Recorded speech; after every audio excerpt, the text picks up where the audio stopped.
All right, so we're gonna wrap this up. So I had that experience, and I'm going somewhere with this. So I'm gonna talk about this other experience, and I'm gonna wrap the light series up.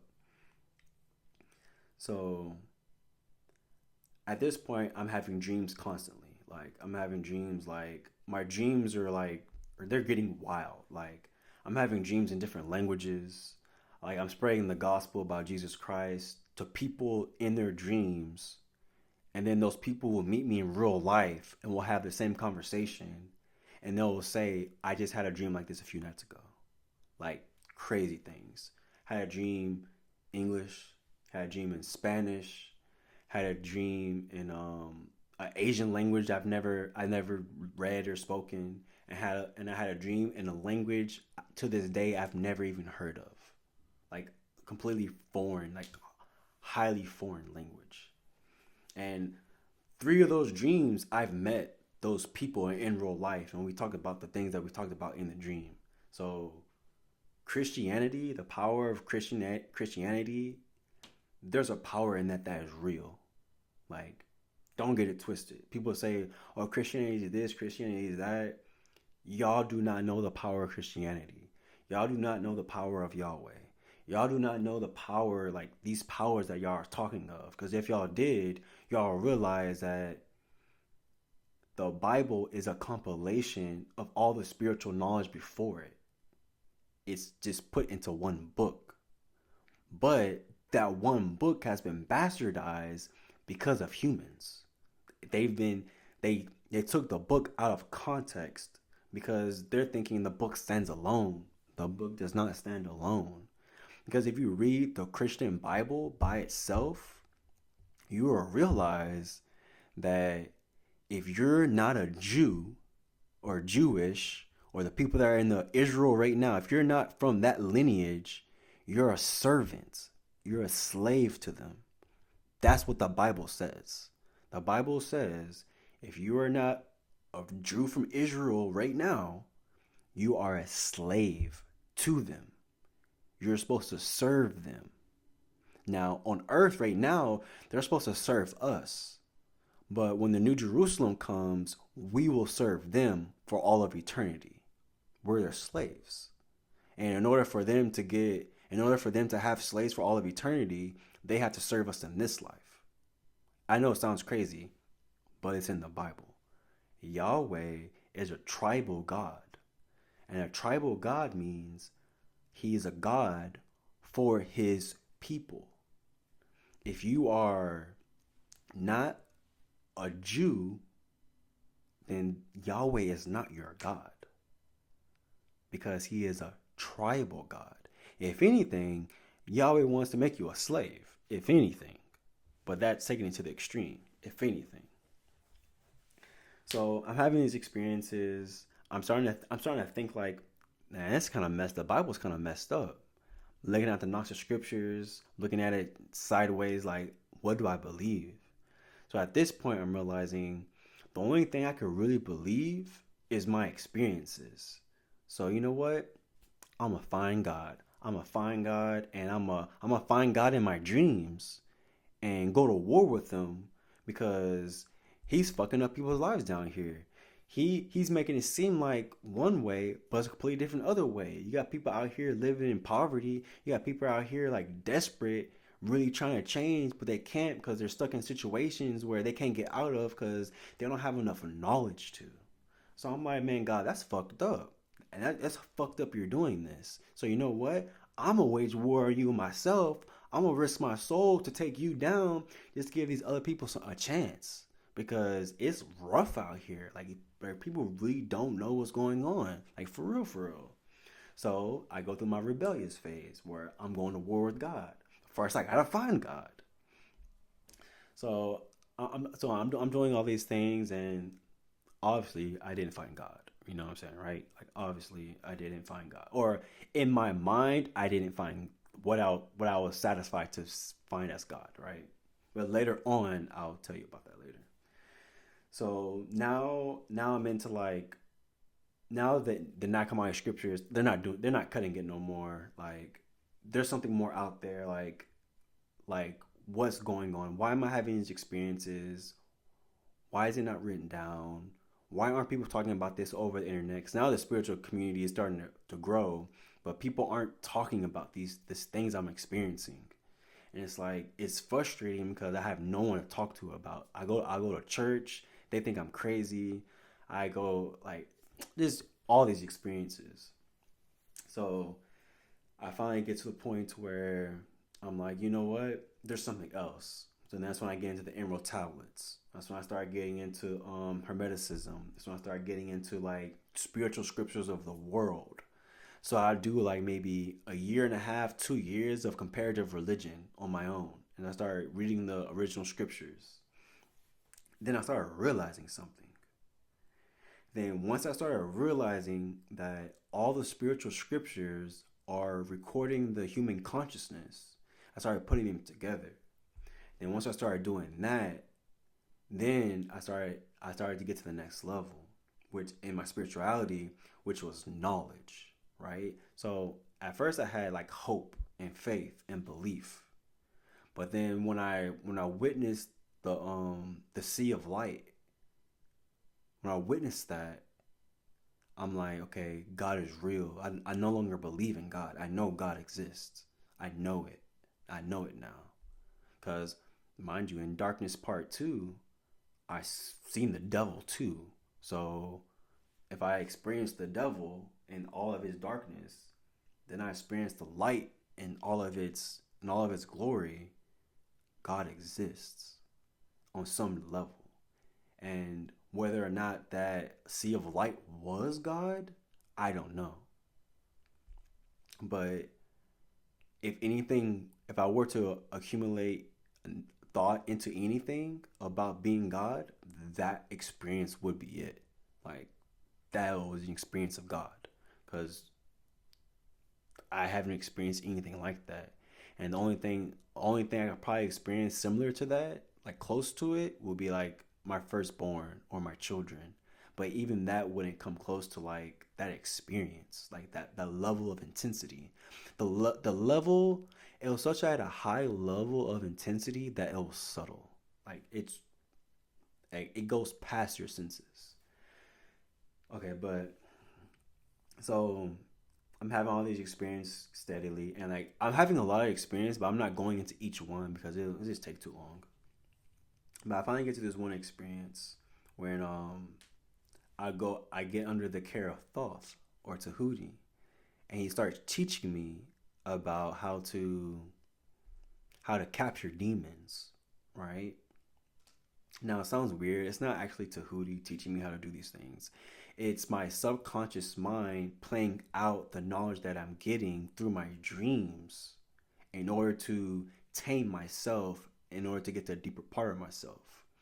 So I go into the dreamscapes and stuff, and I find out in my dreams that people trap demons in dream spaces. They trap demons in certain places to keep them there. But the demons are scared because to a demon, they're not a demon. They're a regular being. They're like a human. They don't know they're a demon. Obviously, they're a demon. They're in ignorance. They're in the dark. They don't know. They're not illumined. So they're scared, which they have the right to be because they've been trapped in a place where they don't realize why they're there. You know what I'm saying? Because they're devoid of knowledge. So I started releasing them. Like I found a few demons and I released them, which sounds crazy because if you would have talked to me a few years before, I was killing demons, but now I'm freeing them.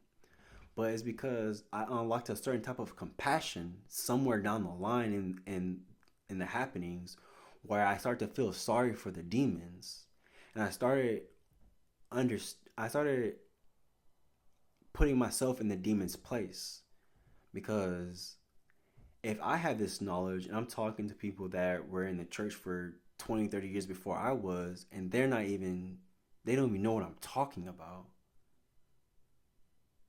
then it's the same as me looking up to an angel and the angel looking down at me like, ugh, get away from me. You know what I mean? Like, I wouldn't want the angel to be like, get away from me. I don't want the angel to be like, hey bro, come over here, let me talk to you for a bit. Let me give you some light. You know what I'm saying? So why wouldn't I do that to a demon? That just, to me, that didn't make sense.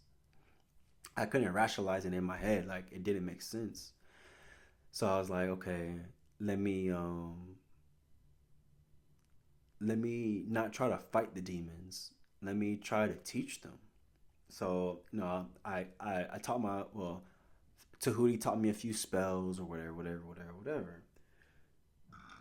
But the spells that I learned were to entrap demons and to force them to become bearers of light, which I didn't realize at the time, but that's bad karma astrally, because I'm taking this being and putting a 360 a 360 light band around their neck basically, and having light imprinted onto them, so the light is being forced into them, which probably is torture for them, and it's against their will. So it's kind of like a good intention, but bad follow through, pretty much. So I had that time frame, right? Now I'm like 24 going to 25. So I'm realizing more and more that these demons are me. Like, they're me. And then I started my mind starts shifting and it starts expanding. And this is like one of the first times that it starts expanding rapidly, so rapid that I noticed it. Like, I noticed like a change. Like when I was 19, I literally woke up one day and wanted to know. Like, literally. Like, the previous day before, I had no thoughts in my mind. I did not know how to think. And then the next day I woke up and I had thoughts in my mind. It was simple as day. Like it was supposed to happen. It was like it was, if there's such thing as fate or destiny, it was destiny for me to wake up that day to think. Like, it was just going to happen. And it's like that when I was 24, 25, it was destined for my mind to expand because I started seeing things in completely different lights. And also, I'm also getting older in age too, so my thought process is, it's maturing, and I can think at the same time now. So now it's I'm evolving rapidly now. So all those previously 19 years of me not thinking, I was completely underdeveloped, completely. I didn't start to develop until I was 19, right? I didn't start to become conscious of me developing until I was like 22, 21, 22. I wasn't even able to understand that I could tell myself what to do and stick to it until I was like 24, 25. I didn't, I'm still battling with myself on discipline now and I'm 33. Like, that's how much I've grown, and like trying to get to where I'm going. And it's crazy because some people, they don't have to go through all of this. Like, parts of them are already instilled to do certain things. But with my being, for some reason, it's not on autopilot. Like, nothing is on autopilot. And money doesn't motivate me. It just doesn't. So I have to find other motivating factors in order to get me out of the bed. And usually it's not reasons that benefit me necessarily. It's future future things that I will do to benefit other people is what starting to drive me out of bed, started to drive me to reach my goals a little bit quicker. It's trying to put a little fire under me. But the last part is, after all these experiences, as I'm going through all these experiences, this is when like my dreams start taking a weird, dark, but beautiful turn, because I started having nightmares again, and I'm scared. But over time, from like 25 to like 29, these nightmares aren't scary anymore. They're becoming more of a realization. I'm starting to understand, like, I shouldn't fear it. And then sleep paralysis starts happening a lot. And then this one day, I'm in sleep paralysis, and I woke up, and it's daytime because at the time I was working at night. It's daytime, and I'm in sleep paralysis, and I open my eyes, or I open my astral eyes, but I think but in my mind, I'm opening my actual eyes, but I'm not. I opened my astral eyes, and I looked out from my bed, and I couldn't move, and I saw this being there, and it's not. I saw it with a vision. It's not that I saw it with my energetic body, felt it there, so I saw it, but it was invisible. Like, if you know, you know, right? This invisible being was there, and I could feel it, right? But it was so intense that I could see it too, but it was invisible. But anyways, there's a distinction later on. Like, it will make sense. So, and it was scaring me. Like, it was very scary, and I don't know if it was scary because I knew it was there and it was looking at me, or if it was scary because I was in sleep paralysis. But it happened like 2 or 3 times, and on the third time, I say, you know what? Fuck it. If you wanna come kill me then. So I couldn't move. I'm in sleep paralysis, so I can't move. So I use all of my energetic powers, and I say, "Come on, come on, come on then, come on then." I'm completely scared. I'm completely in fear, but I use all of that energy, and I was like, make a final stand. Like, I know I'm about to die. This is it. Oh well, I'm going out with a fight. And then after that is when the beings start coming to me, and they start taking me out of my body. And slowly but surely, I started gaining lucidity in my dreams. Now, mind you, I've had lucid dreams before throughout the years. Like, now, like at this time, I'm like 29, 30, right? But I'm having dreams from 19 to 30. I'm having dreams that whole time. I'm being taken out of my body the whole time. But by the time I'm 30, after that experience, everything's different. Like, things are starting to make sense now. And then I started realizing that this is just the beginning. Like, everything I said up to this point is completely surface. And that's why I'm excited about these recordings, because in these recordings, everything that I learned and everything that I am learning, I'm going to incorporate and go into it degrees by degrees. And right now, it's just me talking. But the more I get deeper into the degrees, the more I get disciplined in my daily life, the more I get honed in and focused in into my and get into that spiritual zone and get into my spiritual high, the deeper this knowledge will get and the more clear it will get. But I have to do it in these stages because what I'm talking about is timeless.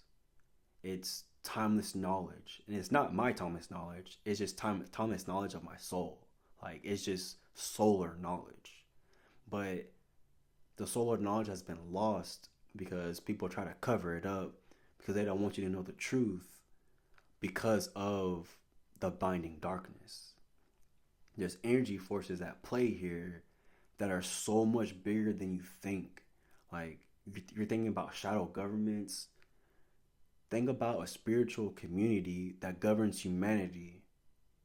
Now, think about a shadow government in the spiritual government that governs humanity.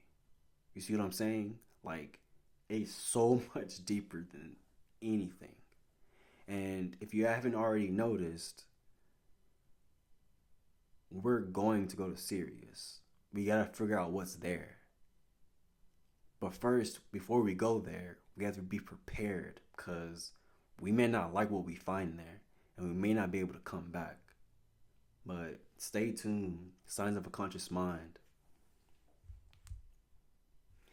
This is Paradox Eternal. Now you know. Alright, so we're gonna wrap this up.